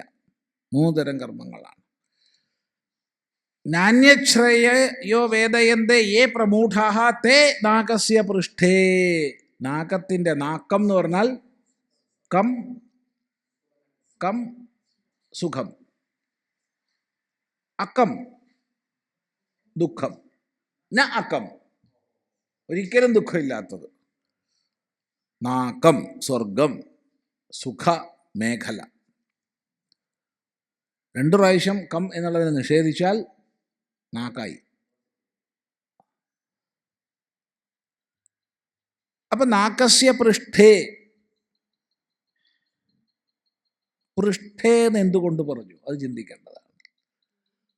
അത് വളരെ സമർത്ഥമായ ആചാര്യൻ വെച്ചൊരു പദമാണത്. ഇത് നിനക്കെല്ലാം കൂടി പോയി സ്വർഗത്തിലെ ഉപരിതലത്തിലൊക്കെ കഴിയാനേ പറ്റൂ. അവിടുത്തെ പൃഷ്ഠത്തിലൊക്കെ പോയിട്ട് സ്വർഗത്തിൻ്റെ മേലെ കൂടെയൊക്കെ ഒന്ന് പോയി അതിഷ്ടംപോലെ ഉണ്ടാവും. നമുക്ക് ചിന്തിക്കാൻ പറ്റാത്ത സുഖഭോഗങ്ങൾ ഉണ്ടാവും. അത് അനുഭവിച്ചങ്ങനെ കഴിയുക. അങ്ങനെ അനുഭവിച്ചങ്ങനെ കഴിയുമ്പോൾ സുകൃതം കുറഞ്ഞു വരും. സുകൃതം കൊണ്ടാണല്ലോ ഇപ്പോൾ അവിടെ പോയത്. സ്വർഗത്തിലെത്തിയത് പുണ്യം കൊണ്ടാണ്. ജന്മജന്മാന്തരകൃതമായ പുണ്യം കൊണ്ടാണ് എത്തിയത്. എത്തിക്കഴിഞ്ഞാൽ അവിടെ സമ്പാദിക്കാൻ വകുപ്പില്ല, ചെലവഴിക്കാനേ വകുപ്പുള്ളൂ. സമ്പാദിക്കാനുള്ള വകുപ്പ് അവിടെ ഇല്ല. സമ്പാദിക്കാൻ വീണ്ടും മനുഷ്യൻ കർമ്മക്ഷേത്രത്തിൽ കുരുക്ഷേത്രത്തിൽ വരണം. ഈ കുരുക്ഷേത്രത്തിൽ മാത്രമേ സമ്പാദിക്കാൻ പറ്റൂ. ദേവലോകത്തിലെത്തിക്കഴിഞ്ഞാൽ ചെലവഴിക്കാം, അത്രയേ ഉള്ളൂ.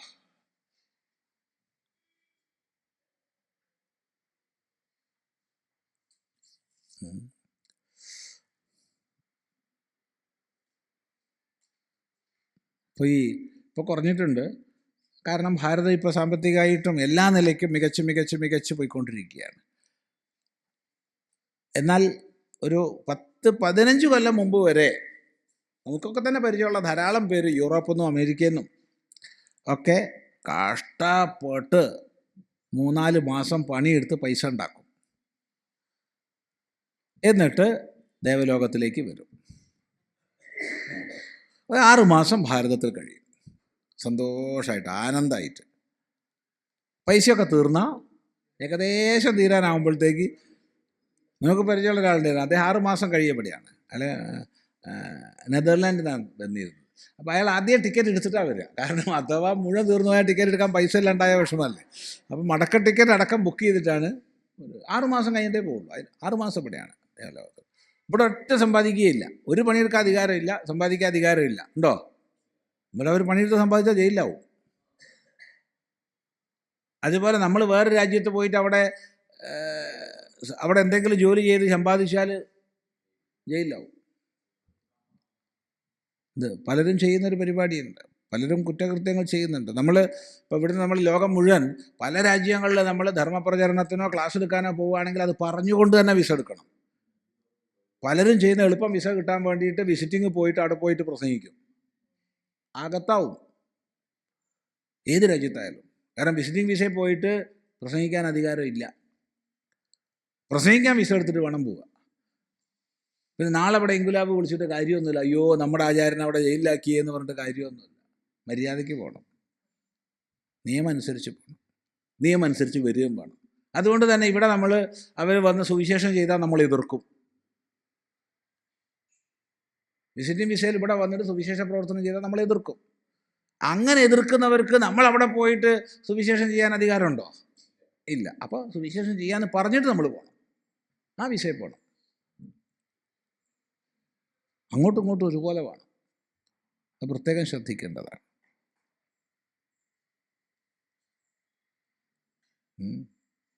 എന്താ അഭിപ്രായം? വേണേ അങ്ങോട്ട് ഇവാഞ്ചലിസ്റ്റ് ആണോ എന്നല്ല, കോൺഫറൻസിന് പങ്കെടുക്കാനും ക്ലാസ്സുകൾ എടുക്കാനൊന്നും പറഞ്ഞിട്ടാണ് വിസ എടുക്കുന്നത്. പിന്നെന്താ? അല്ലാണ്ട് വിസിറ്റിംഗ് വിസയിൽ പോയിട്ട് നമ്മൾ ചെയ്യില്ല. അങ്ങനെ അവിടെ ജയിലിൽ കഴിയണം എന്നുള്ള ആഗ്രഹമൊന്നുമില്ല. കഴിയാൻ ഇവിടെ കഴിഞ്ഞാൽ സുഖ.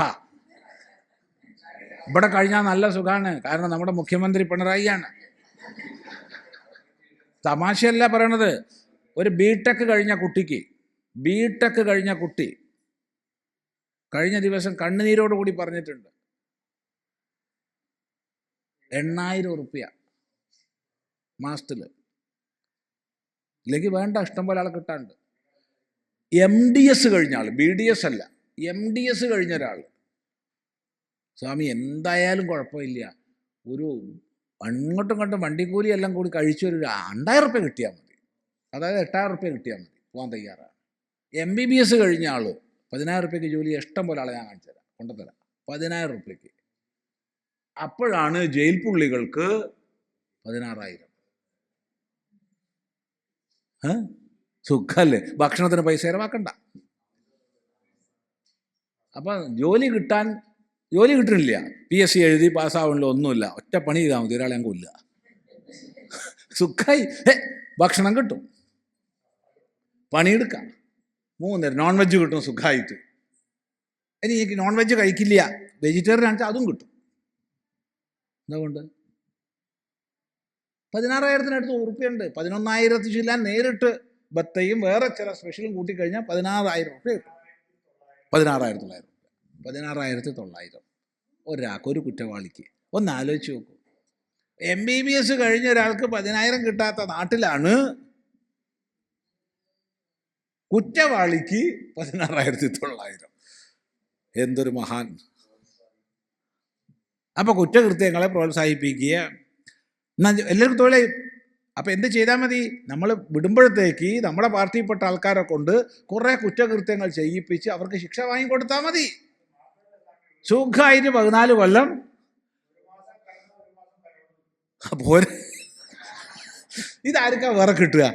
നമുക്ക് ജോലി ചെയ്യുന്ന ഒരാൾക്ക്, ഞാൻ ഹോസ്പിറ്റലിൽ പോവുക, ഞാൻ MDS കഴിഞ്ഞ ആളാണ്, പല്ല് പറിക്കണം, അല്ലെങ്കിൽ ഡെൻ്റൽ ട്രീറ്റ്മെൻറ്റ് ചെയ്യണം, എനിക്ക് 1 മാസം കഴിഞ്ഞ് 1 മാസം വീട്ടിൽ പോകാമെന്ന് പറഞ്ഞാൽ ഹോസ്പിറ്റൽ ഉടമസ്ഥൻ പറയും, നീ പോയിക്കോ, ഇനി വീട്ടിൽ ഇങ്ങോട്ട് വരണ്ട പറയും. ഇത് ശമ്പളത്തോട് കൂടിയാണ്. ഒന്ന് ആലോചിച്ച് നോക്കൂ. ഇനി നമുക്ക് വല്ല പ്രതികരണം ഉണ്ടോ? നമ്മളെപ്പോലുള്ളവർ ഇങ്ങനെ പറഞ്ഞ് റെക്കോർഡ് ചെയ്ത് ഇത് നാളെ യൂട്യൂബ് കയറ്റി ജനസഹസ്രങ്ങൾ കേൾക്കും. അങ്ങനെ ചെയ്തുകൊണ്ടിരിക്കുന്നുണ്ട്. എന്ത് പ്രതികരണ സമൂഹത്തിനുള്ളത്? ഒന്ന് ആലോചിച്ച് നോക്കൂ. ഇതിനൊക്കെ ഒരു വ്യവസ്ഥ വേണ്ടേ? ചിന്തിക്കുക. പെൻഷനും കൂടി വേണ്ടതാണ്, പെൻഷനും വേണ്ടതാണ്, നമ്മളെ അഭിപ്രായത്തിൽ അത്യാവശ്യമാണ്, വേണ്ടതാണ്, നിർബന്ധം. 14 കൊല്ലം 10 കൊല്ലമെങ്കിലും കിടന്നവർക്ക് പെൻഷൻ. അപ്പോൾ ഈ കൊലപാതകമൊക്കെ ചെയ്തവർക്കൊക്കെ അതായിരിക്കുമല്ലോ, ജീവപര്യന്തമായിരിക്കും. അപ്പോൾ പെൻഷനും കൊടുത്താൽ മതി. ശരി. അപ്പം നാഗസ്യ പൃഷ്ഠേ സുഹൃതേന്, അപ്പം ചുരുക്കി പറഞ്ഞാൽ ഭോഗിക്കാനേ അനുവാദമുള്ളൂ. ഇപ്പം നമ്മളെ ഭാരതത്തിനും മറ്റു രാജ്യങ്ങളിലും പോകുന്നുണ്ട് ഇതുപോലെ തന്നെ കേട്ടോ. മുമ്പ് 10 കൊല്ലം 15 കൊല്ലം മുമ്പ് യൂറോപ്യൻസ് ഇങ്ങോട്ട് വന്ന പോലെ, അമേരിക്കൻസ് ഇങ്ങോട്ട് വന്ന പോലെ ഇന്ന് നമ്മൾ അങ്ങോട്ടും പോകുന്നുണ്ട്. ഇതുപോലെ ഒരുപാട് ടൂറിസ്റ്റ് വിസയിൽ പോയിട്ട് അവിടെ കഴിഞ്ഞ് വരുന്നവരുണ്ട്. നല്ലതാണ്, ഒരു അങ്ങോട്ടും ഇങ്ങോട്ടും എക്സ്ചേഞ്ച് ആയി, നല്ലതാണ്. അപ്പോൾ അവിടെ സമ്പാദിക്കാൻ വകുപ്പില്ല. അപ്പോഴോ? അപ്പോൾ എന്താ, ദിവസം തോറും ഇതിങ്ങനെ കുറഞ്ഞു വരും, ബാലൻസ് കുറഞ്ഞു വരും, ബാലൻസ് കുറഞ്ഞു വരും. ഏകദേശം ഒരു 10% ആകുമ്പോഴത്തേക്ക് മെസ്സേജ് വരും, ഈ 10% ഉള്ളൂ കേട്ടോ, കരുതി ഉപയോഗിച്ചോളൂ എന്ന് പറയില്ലേ. അതെ, അങ്ങനെയായി തീർന്നു. തീർന്നാൽ ക്ഷീണേ പുണ്യേ മർത്യലോകം ദിശന്തി. പുണ്യം ക്ഷയിച്ചു, 0 ബാലൻസ് ആയാൽ മനുഷ്യലോകത്തിലേക്ക് വരും. പക്ഷെ ഇവിടെ ഒരു പ്രശ്നമുണ്ട്, വലിയ പ്രശ്നമാണത്. എന്താ പ്രശ്നം എന്ന് ചോദിച്ചാൽ, ഒരുവിധം ചില്ലാനൊക്കെ ഉണ്ടെങ്കിൽ ഒരുപാട് പേര് കടം തരാൻ തയ്യാറാവും. ഓവർ ഡ്രാഫ്റ്റ് ഫെസിലിറ്റി ഇഷ്ടം പോലെ കിട്ടും. കിട്ടില്ല? കിട്ടും. നമുക്കൊക്കെ ഈ ഇരിക്കുന്നവർക്കാണ് എത്ര ക്രെഡിറ്റ് കാർഡ് വേണമെന്ന് ചോദിച്ചിട്ട് ഇങ്ങോട്ട് ബാങ്കുകാർ മെസ്സേജ് വരുന്നില്ല? ഇല്ലേ? ഉണ്ട്. ഒരു 10 മെസ്സേജെങ്കിലും ഒരു ദിവസം വരുന്നുണ്ട്. ചിലത് വായിച്ചു നോക്കിയാൽ നമ്മൾ വിചാരിക്കും ഞാനെന്താ അപേക്ഷിച്ചതിന് മറുപടിയാണ്. അത്ര വരെയാ ഭാഷ, പ്രോംപ്റ്റ് ചെയ്യുന്ന ഭാഷ അങ്ങനെയാണ്. ശ്രദ്ധിച്ചില്ലാതെ നമ്മൾ കടക്കാരാവും. ഇതെന്തിനാ ഇവിടെ പറഞ്ഞതെന്ന് ചോദിച്ചാൽ, സുഖഭോഗത്തിൻ്റെ മേഖലയിൽ കഴിയുമ്പോൾ ഓവർ ഡ്രാഫ്റ്റ് എടുത്തു പോകും. സീറോ ബാലൻസ് അല്ല, മൈനസ് ബാലൻസ് ആവും. അങ്ങനെ ആയിക്കഴിഞ്ഞാലോ ഇമം ലോകം ഹീനതരം വാ. സീറോ ബാലൻസ് ആണെങ്കിൽ ഈ ലോകത്തിലേക്ക്, മനുഷ്യലോകത്തിലേക്ക് തിരിച്ചു വരും. പക്ഷെ അധികം ഉപയോഗിച്ച് പോയിട്ടുണ്ടെങ്കിലോ, കടക്കാരനായിട്ടുണ്ടെങ്കിലോ, ഹീനതരം വാ വിശന്തി, ഇതിനേക്കാൾ കീഴ്പ്പെട്ടുള്ളതിലേക്ക് പോകും. അപ്പം മനുഷ്യൻ സ്വർഗത്തിൽ പോയി സുഖഭോഗം അനുഭവിച്ചാൽ തിരിച്ച് മനുഷ്യനായിക്കൊള്ളണം എന്നൊരു നിയമവും ഇല്ല. കൃമിയായിട്ടോ കീടമായിട്ടോ പട്ടിയായിട്ടോ പൂച്ചയായിട്ടോ പന്നിയായിട്ടോ ഒക്കെ വരാം. ഇതാണ് സ്വർഗത്ത് പോയാലുള്ള ഗതികേട്. ഒന്ന് ആലോചിച്ച് നോക്കൂ. ഇത് ഭഗവാൻ വളരെ ലളിതമായി സരളമായി നമ്മളെ സന്തോഷിപ്പിക്കാൻ വേണ്ടി പറഞ്ഞതാ. എന്ത്? ക്ഷീണേ പുണ്യേ മർത്യലോകം വിശന്തി എന്ന്. അത് നമ്മളെ സന്തോഷിപ്പിക്കാൻ വേണ്ടി ഭഗവാൻ ചെയ്തൊരു തട്ടിപ്പാത്. സത്യത്തിൽ ഇതാണ് ഹീനതരം വാ വിശന്തി, ഇതിനേക്കാൾ കീഴ്പ്പെട്ടു പോകും. അപ്പൊ നോക്കൂ, ഇഷ്ടാപൂർത്തം മന്യമാനാവരിഷ്ഠം നാന്യശ്രേയോ വേദയന്തേ പ്രമൂഢാ നാകസ്യ പൃഷ്ഠേ തേ സുകൃതേനു ഭൂത്വാ ഇമം ലോകം ഹീനതരം വാ വിശന്തി. ഇമം ലോകം, ഈ ലോകത്തെ, ലോകം അനുഭവമണ്ഡലം, ലോക്യത്തെ, ഇത് ലോകം. ലുക്ക്, ലുക്ക് നോക്കുക, കാണുക. ഇംഗ്ലീഷല്ലേ സ്വാമി? ഇംഗ്ലീഷല്ല, സംസ്കൃതമാണ്. അപ്പോൾ ലോക്യത്തെ കാണപ്പെടുന്നു എന്തോ, അത് ലോകം. എന്താ കാണപ്പെടുന്നേ? അനുഭവമണ്ഡലം. അപ്പം നമ്മുടെ അനുഭവമണ്ഡലങ്ങളാണ് ഓരോ ലോകങ്ങളും. അപ്പോൾ മനുഷ്യരുടെ അനുഭവമണ്ഡലത്തിലേക്കോ അതിനേക്കാൾ കീഴ്പ്പെട്ടുള്ളതിലേക്കോ പോകുന്നു. ഇതാണ് സ്വർഗസ്ഥന്മാരുടെ ഗതികേട്.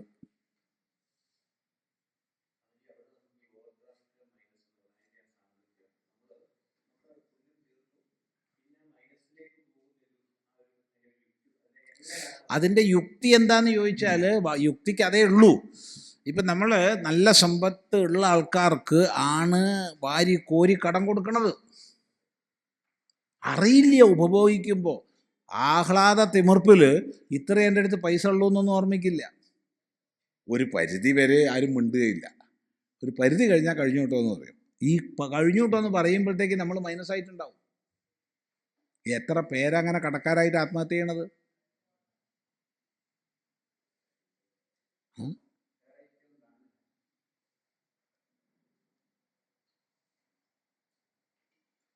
അവിടെ ഒരാൾ 10-15 ക്രെഡിറ്റ് കാർഡുമായിട്ട് നടക്കുകയാണ്. ഞാൻ ചോദിച്ചേട്ടാ അതുപോലെ തിരിച്ചടയ്ക്കാറുണ്ടോ? എവിടെ സ്വാമി, നീ അപകടത്തിൽപ്പെടില്ലേ? ഇതിനുള്ള ഇൻകം സോഴ്സ് വേണ്ടേ ഇത് തിരിച്ചടയ്ക്കാൻ? തിരിച്ചടയ്ക്കാനുള്ള ഇൻകം സോഴ്സ് ഇല്ലാച്ചാൽ എന്താവും? പോട്ടെ, എവിടുന്നെങ്കിലും ഒരു കട എടുത്തിട്ട് അടയ്ക്കാന്ന് വെച്ചാൽ അതും ഇല്ല, സിബിൽ സ്കോർ താഴത്തേക്കും പോയി, പിന്നെ എന്ത് ചെയ്യും? പ്രശ്നമാണ്. അപ്പം നമ്മൾ പൊതുവേ ഈ ധർമ്മം, അർത്ഥം, കാമം, മോക്ഷം എന്നുള്ള ക്രമത്തിൽ ധർമ്മത്തിനനുസരിച്ച് ധനം സമ്പാദിക്കണം, ആ ധനം അനുവദിക്കുന്നത്ര കാമിക്കണം. ഇതാണ് പുരുഷാർത്ഥക്രമം. സുഖസമൃദ്ധിയിൽ പലപ്പോഴും ഇതൊക്കെ നമ്മൾ മറന്നുപോകും. അങ്ങനെയാണ് നമ്മുടെ പൂർവികന്മാരൊക്കെ കടക്കാരായത്. നമ്മൾ ഇന്നത്തെ തലമുറ കടക്കാരാവുന്നത്. എത്ര പേര് ആത്മഹത്യ ചെയ്യണത് കടക്കണിപ്പെട്ടിട്ട്? ലോൺ എടുക്കും, തിരിച്ചടയ്ക്കാൻ പറ്റില്ല. കാരണം ലോൺ, കാർഷിക ലോൺ എടുത്ത് കൃഷി ഇറക്കിയിട്ടുണ്ടെങ്കിൽ അവന് തിരിച്ചടയ്ക്കാൻ പറ്റും. കാർഷിക ലോൺ എടുത്തിട്ട് വീടുണ്ടാക്കുകയാണ്, വീട് അൺപ്രൊഡക്റ്റീവാണ്, പിന്നെ എങ്ങനെയാണ് തിരിച്ചടയ്ക്കുക? ചിന്തിക്കുക. കാർഷിക ലോൺ എടുത്താൽ കൃഷി ഇറക്കണം, പക്ഷേ അത് മറന്നുപോകും ചില്ലാനം കൈ കിട്ടുമ്പോൾ. ഇങ്ങനെയാണ് മൈനസ് വരിക. അപ്പോൾ ഹീനതരം ഭാവിശന്തി, താഴേക്കുള്ളതിനെയോ പ്രാപിക്കുന്നു. എന്നാൽ എല്ലാവരും ഇങ്ങനെയാണോ? അല്ല. പിന്നെ ആരാ മറ്റേ വകുപ്പുകാർ? തപശ്രദ്ധേയേ ഹ്യുപവസന്ത്യരണ്യേ ശാന്ത വിദ്വാംസോ ഭൈക്ഷചര്യാം ചരന്തഃ സൂര്യദ്വാരേണ തേ വിരജാ പ്രയാന്തി യത്രാമൃതഃ സ പുരുഷോ ഹ്യവ്യയാത്മാ. തപശ്രദ്ധേയേ ഹ്യുപവസന്ത്യരണ്യേ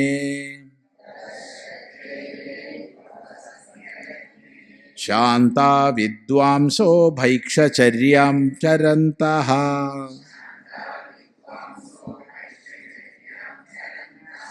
സൂര്യദ്വാരേണ തേ വിരജാ പ്രയാന്തി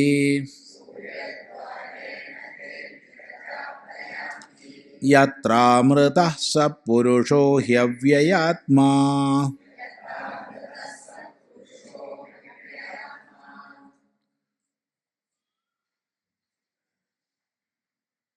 ഇതിൽ നിന്ന് ഭിന്നരായി ഉപാസനയോടുകൂടി തപസ് ചെയ്ത് ശ്രദ്ധായുക്തമായി കഴിയുന്ന വലിയ യോഗികൾ, ത്യാഗികൾ, അവർ ബ്രഹ്മനിഷ്ഠന്മാരാ ജ്ഞാനികളാന്ന് പറഞ്ഞേക്കരുത്. അവിടെ എത്തിയിട്ടില്ല, അതിന് മുമ്പുള്ള ഘട്ടമാണ്. ഉപനിഷത്ത് എത്തിയിട്ടില്ല, അതിന് മുമ്പുള്ള ഘട്ടമാണ്.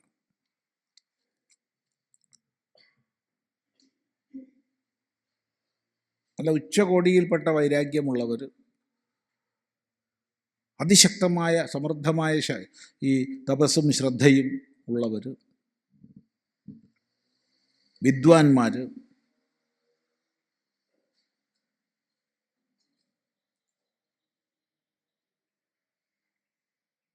അവർ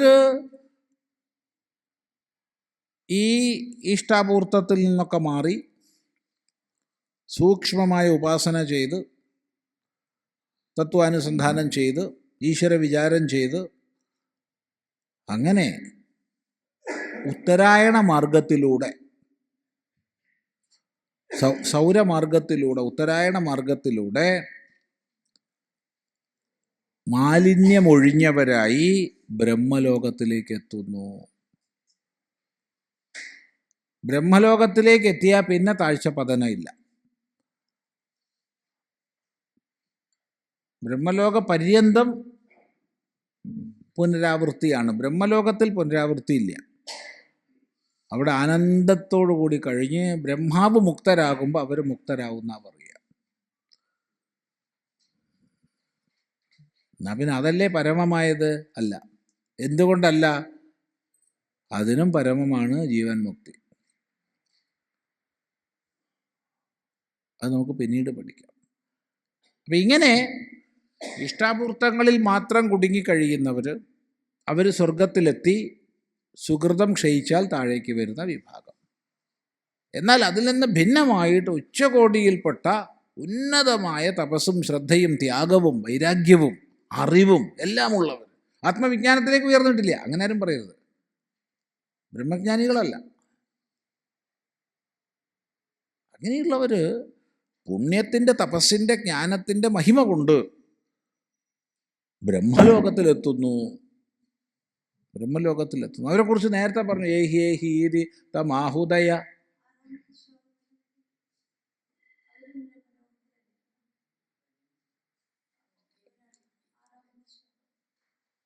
ഏത്?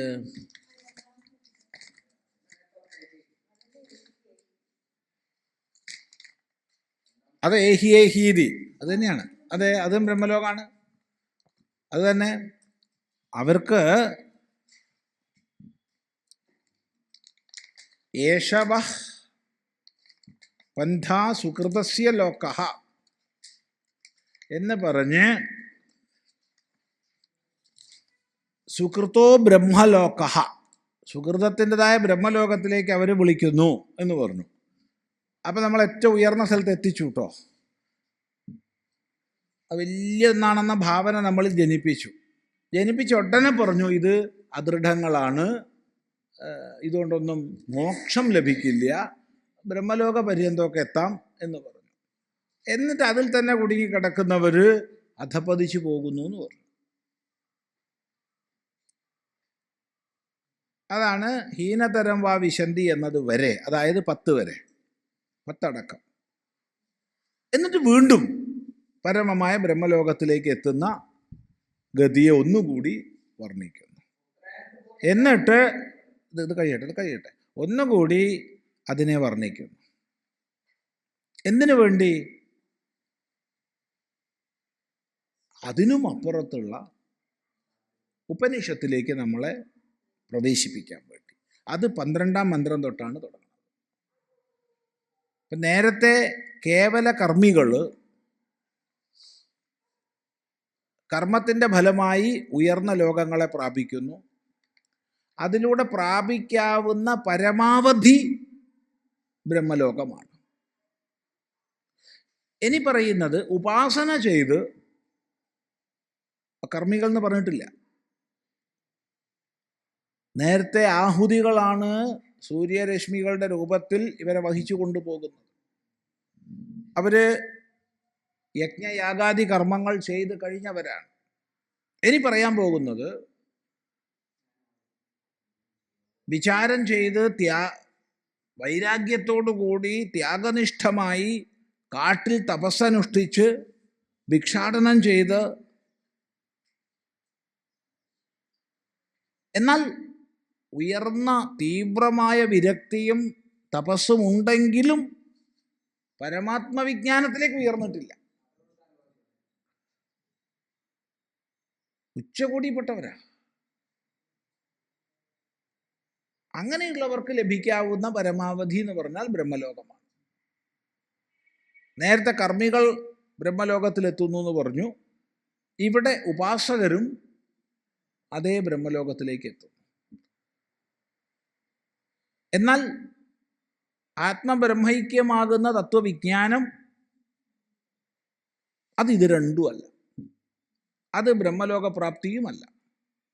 പിന്നെ അതെന്താണ്? അത് അവതരിപ്പിക്കാൻ വേണ്ടിയിട്ടാണ് 2 വഴിയിലൂടെയും ബ്രഹ്മലോകപ്രാപ്തി പറയുന്നത്. നമുക്കത് പഠിക്കാം അല്പം കഴിഞ്ഞ്. ഓം ഭദ്രം കർണേഭിഃ ശൃണുയാമ ദേവാഃ ഭദ്രം പശ്യേമാക്ഷഭിർയജത്രാഃ സ്ഥിരൈരംഗൈസ്തുഷ്ടവാംസസ്തനൂഭിർവ്യശേമ ദേവഹിതം യദായുഃ. സ്വസ്തി ന ഇന്ദ്രോ വൃദ്ധശ്രവാഃ സ്വസ്തി ന പൂഷാ വിശ്വവേദാഃ സ്വസ്തി നസ്താർക്ഷ്യോ അരിഷ്ടനേമി സ്വസ്തി നോ ബൃഹസ്പതിർദധാതു. ഓം ശാന്തി ശാന്തി ശാന്തി.